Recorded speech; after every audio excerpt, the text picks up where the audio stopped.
Je te prends deux types de joueurs qui ont le même niveau. Ouais. D'accord. Un est né en 2005, donc c'est un U17, et un est né en 2004, D'accord. et c'est un U18. Ils ont le même niveau. Bah forcément, le club, s'il a un choix à faire, il va prendre le 2005. Ouais, celui qui a 17 ans.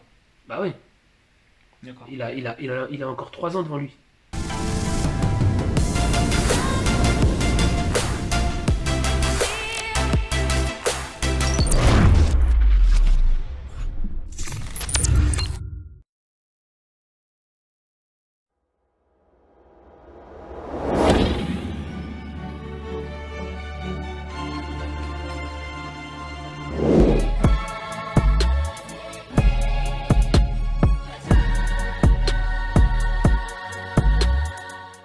Il y a combien de types de contrats et quel est le meilleur Alors. contrat pour un petit jeune qui désire rentrer en centre de formation ou dans un club pro? Alors attention, contrat amateur ou contrat professionnel. Parce Ouais. qu'il y a différents types de contrats, comme tu as dit. Voilà, c'est ça. Donc je vais commencer par amateur. Amateur. Amateur, donc il y a le contrat, c'est pas un contrat mais c'est une convention. D'accord. C'est une convention. À partir du moment où un joueur signe dans un club professionnel, D'accord. tu prends un joueur, par exemple, je vais te donner un exemple. Tu prends un joueur d'ici, un joueur de Torcy. Ouais. Un joueur de Torcy. Ouais, ouais. Ou de Fleury, peu importe. Ouais. Il signe au PSG. D'accord. D'accord.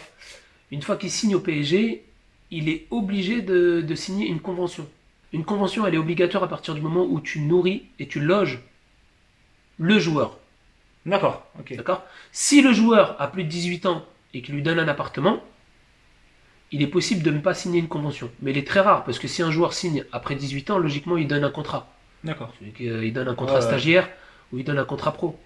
Hein. D'accord. Moi, je parle des jeunes de 13, 14, 15, 16, 17 ans. D'accord. D'accord. Ce qu'il faut savoir, après, bon, on va bien expliquer la préformation et la formation.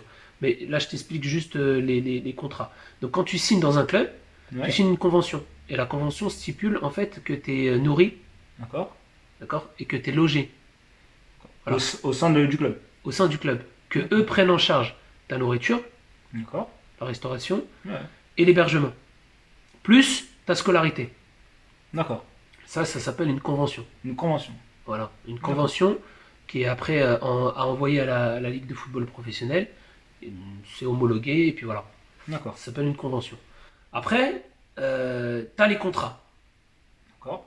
D'accord. Après convention, le stade d'après, c'est contrat. Il y a- Exactement, une convention c'est obligatoire. À partir du moment où tu rentres dans un club pro, c'est obligatoire une convention. D'accord. Comme je t'ai dit, parce que quand tu rentres dans le club pro, hormis si le joueur est un joueur issu de la ville, c'est-à-dire qu'il n'est pas hébergé et nourri. D'accord. Ouais. Il n'est pas obligé d'avoir une convention. Ouais. D'accord. C'est un joueur, il a une licence normale, lambda, il a une licence de foot, Mhm. et puis voilà, il joue. Et dans, D'accord. dans la convention, il n'y a pas de question de salaire. Non, C'est pas- c'est Il n'y a pas d'argent. c'est possible de mettre des salaires dans la convention, mais c'est très rare. D'accord. Très souvent, c'est dans les contrats. D'accord. Après, je vais pas rentrer dans les détails parce que c'est très très complexe. Ouais. Mais les conventions, la plupart du temps, c'est pour juste lier le joueur et le club pour dire que nous, on prend en charge le joueur en fait, que le club prenne en charge le joueur, D'accord. prend en charge le joueur sur l'aspect, tous ces aspects-là, restauration, hébergement, Hébergement, nourriture. etc., etc. Ok. Tu vois? Tu me suis? Ouais, non, je suis là, c'est bon. Là, j'espère que tout le monde comprend, hein, parce que comme ça, au moins, on essaie de mettre au clair toutes ces, entre guillemets, ces parts d'ombre que tu pourrais, entre guillemets, brouiller la vue. Ouais, ça Et- c'est très important. Ouais. Après, le contrat. Donc, quand il y a 3 types de contrats. Il y a 4 types de contrats. Professionnels, hein, je parle. Hein, parce Ouais. que ce sont tous des contrats homologués par la Ligue de football professionnel. D'accord. D'accord. Donc, le plus petit contrat, enfin, pas le plus petit contrat, mais le contrat qui commence à l'âge le plus jeune, donc à partir de, je te dis pas de bêtises. Moi, je préfère fonctionner en fonction des catégories. Je te donne pas l'âge, en fait, c'est en U16. D'accord. Hein. U16, très souvent, les joueurs, ils ont entre 15 et 16 ans. Ouais. Très souvent, je t'embête avec les dates de naissance. Ouais, tu me C'est dis, très important. Brian, c'est quoi ton joueur? C'est un 2004, un 2005, c'est un 2000? C'est exactement ça. Parce qu'en fonction d'être un 2003-2004, tout Ouais. change en fait. Ah, bien sûr. Je vais te donner un exemple, après je vais revenir sur les contrats. Un 2004, c'est un première année U19 nationaux. Logiquement, c'est un U18. D'accord. U18 R1, 2004, cette saison. Ouais. Cette Si je ne saison-là. me trompe pas, c'est un U18 R1. c'est- U18 2004. R2, U18 R3, enfin peu importe, c'est un U18. Ouais. D'accord? Donc lui, en 2004, les clubs professionnels, ils vont plus, il va avoir un peu plus de chances, Ouais. hein, de se faire recruter qu'un 2003. D'accord. Pourquoi? Parce qu'un 2003, il arrive à la fin de sa formation, lui, Hmm. de jeune, parce que lui, c'est sa dernière année U19. Ouais. D'accord? L'année prochaine, il est senior. Ouais. Donc s'il va en senior, c'est que eux, ils estiment qu'à un moment donné, dans un court délai, il est capable d'aller titiller les pros. D'accord. T'as compris? Ouais, ouais. D'ici, très souvent, ils se focalisent sur 6 à 12 mois, tu vois. Ouais. Entre 6 et 12 mois, ils sont... Désolé. Ça, Y a c'est pas de le... souci. Je vais l'éteindre. Ils sont je te disais, ils sont amenés à être pro. Entre 6 et 12 mois, ils sont amenés à être pro. Ouais, ouais. D'accord? Ça, c'est les 2003 qui sont U19. Et les 2004, ils ont une marge encore. Parce D'accord. qu'ils sont U18 et ils ont encore une marge d'être. Ils ont une marge parce qu'ils vont être U19, Ouais, c'est ça. tu vois. Donc U19, logiquement, dans les clubs professionnels, si t'es bon, t'es déjà surclassé en réserve pro. D'accord. Donc c'est pour ça, en fait, que je te demande à chaque fois les dates de naissance. Parce qu'en fonction des dates de naissance, c'est très important. Tu vois. En fonction de la marge de progression qu'il En y a derrière. fonction, exactement, en fonction de la marge de progression qu'il y a derrière par rapport au club professionnel, Ouais. les recruteurs et les agents, Ouais. c'est très important. Je peux pas considérer un jeune qui est né en 2005. D'accord. Je te prends deux types de joueurs qui ont le même niveau. Ouais. D'accord? Un est né en 2005, donc c'est un U17, et un est né en 2004, D'accord. et c'est un U18. Ils ont le même niveau. Bah forcément, le club, s'il a un choix à faire, il va prendre le 2005. Ouais. Celui qui a 17 ans. Bah oui, D'accord. il a encore 3 ans devant lui, logiquement. Avant Parce qu'un d'arriver à stagiaire être un pro senior. se termine à la dernière année, se termine à la fin de. Logiquement, un stagiaire pro se termine à la fin de U20. D'accord. U19, U20. Hmm. Fin de saison U20, logiquement, il doit passer pour footballeur professionnel. Tu vois, sous contrat pro. D'accord. Et t'en as d'autres qui passent aspirant à professionnel directement. C'est rare, mais c'est possible dans certains clubs. Ouais. Tu vois. Donc D'accord. voilà, donc les contrats, donc tu as le contrat aspirant.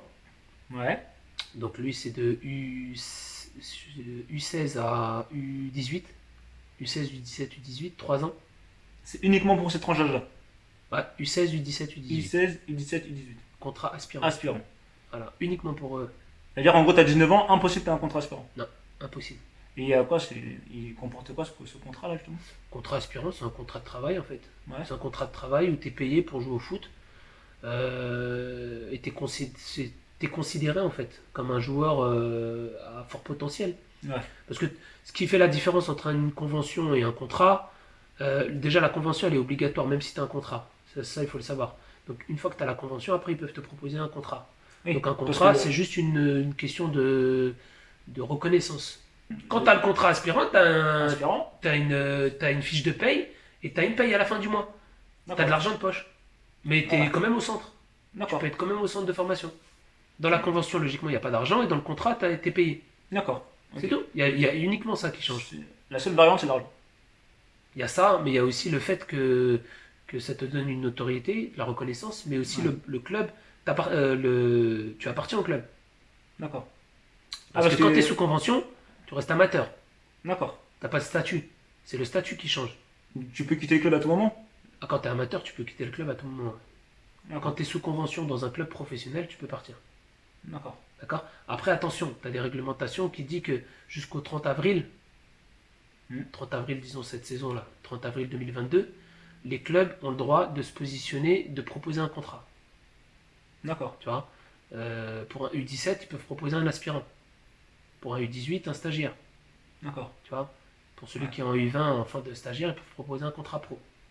Ok. Jusqu'au 30, en fait, tous les clubs ont jusqu'au 30 avril de chaque saison pour se positionner. D'accord. Ça, c'est Pour la période proposer de un mercato, contrat. ça. Non, Ça n'a rien à voir avec le mercato. non, ça n'a rien à voir avec le mercato. Ça, c'est une réglementation LFP, la Ligue de football professionnel, qui dit que les clubs doivent se positionner sur chaque joueur avant le 30 avril.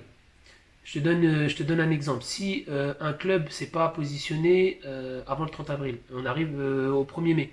30 avril, après, c'est le 1er mai, je crois. Il n'y a pas le 31, donc c'est le 1er mai. Au 1er mai, le joueur, il est libre. Parce que le club ne lui a rien proposé. D'accord. Donc il peut signer là où il veut. Il peut signer avant, sauf que s'il signe avant et que le club lui propose en même temps un contrat, Ouais. le club qui va le prendre devra payer des indemnités de formation. Qu'est-ce que tu entends par se positionner? Ça veut dire que le club rentre en contact avec lui pour lui dire l'année prochaine, on veut que tu Se reviennes. positionner, ça veut dire qu'il propose un contrat concrètement. D'accord, un autre contrat. Un autre contrat. D'accord. Il propose un contrat professionnel. Donc, je t'aurais dit, il y a les contrats aspirants, Ouais. contrat stagiaire pro Ouais. et contrat professionnel. D'accord. Et tu as un quatrième type de contrat, Ouais. c'est le contrat élite. D'accord. Ça, c'est quoi ça? Élite, ça, c'est tu signes stagiaire pro et pro en même temps. C'est-à-dire tu signes 2 ans stagiaire pro, D'accord. mais dans ton contrat est stipulé que tu signes obligatoirement un contrat professionnel à la suite de ton stagiaire pro. D'accord. Donc tu es rattaché au club pendant 5 ans. D'accord. Alors que Ok. stagiaire pro c'est 2 ans, Ouais. aspirant c'est 3 ans. Donc Ok. aspirant 3 ans, stagiaire pro 2 ans et contrat pro, un premier contrat pro en France c'est 3 ans. D'accord. Donc 3, 2, 3. Ouais. Voilà. Ah, c'est 3 vrai. 3. Voilà. 3 ans aspirant, Ouais. 2 ans stagiaire pro et 3 ans pro. Après, tu as des. Et ça, je te parle du maximum, hein, de la durée. Ouais. Mais ça peut être très bien des contrats d'un an aspirant. Tu Ouais. vois. Ouais. En fait, je te prends un U16. Un U16 qui signe un contrat aspirant, D'accord. ils sont obligés de proposer un contrat aspirant jusqu'à ses U18. On ne Ok. peut pas proposer un an aspirant. Hmm. Donc ça va jusqu'à ses U18. Ça, D'accord. c'est pour le contrat aspirant. Ouais. Par contre, stagiaire, non, stagiaire, c'est pareil. Si tu signes stagiaire pro à la suite de ton aspirant, donc en U19, tu signes U19, U20. Donc 2 années stagiaire aussi. Mais si tu rentres après tes U19, par exemple, parce que U19, Hmm. tu dois passer stagiaire pro.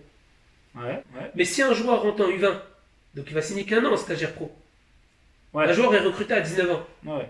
mais il peut très bien rentrer dans le club en signant qu'un an stagiaire pro. Ou il était dans le club professionnel, mais on ne lui a pas proposé stagiaire pro. On lui a proposé qu'au bout d'un an. D'accord. Tu comprends ce que je vais te dire? Ah ouais. Et après, quand tu passes footballeur professionnel, contrat pro, ils peuvent très bien proposer des contrats de 1 an Mhm. avec des options de 2. Ça veut dire 1 plus 2. Donc ça va D'accord. jusqu'à 3. Mais le maximum, c'est 3 ans. D'accord. Et je crois qu'ils sont en pourparlers en ce moment pour faire 5 ans peut-être. Et à la suite de ça, t'es obligé Parce que après de. ce qui est bien, ce qui est bien dans les pays étrangers, c'est qu'ils peuvent proposer des contrats de 5 ans. C'est pour ça que très souvent on perd les joueurs aussi. Ouais. On perd des joueurs français qui partent à l'étranger, en Espagne, en Allemagne, plus en Angleterre, plus trop en Angleterre parce que c'est le Brexit maintenant, Ouais. c'est pas l'Union Européenne. Mais Mais très souvent en Italie, en Espagne, en Allemagne, Portugal. Portugal aussi, ils proposent des contrats de plus de 3 ans. D'accord. Donc ce qui fait la concurrence aussi. Hmm. Il y a 4 types de contrats. Aspirant Ouais. de 16, 17, 18 ans. 18 ans. Stagiaire pro de 19 à 20 ans. Maximum 20 ans. Voilà. Voilà. Et contrat pro. Contrat pro. Voilà. Après, tu as élite, mais c'est très Ok. rare, élite. Ouais. Élite, c'est stagiaire et contrat pro en même temps. Contrat pro. Ça amène beaucoup de concurrence. Ok, ok. Bah, les contrats, c'était c'était un gros morceau.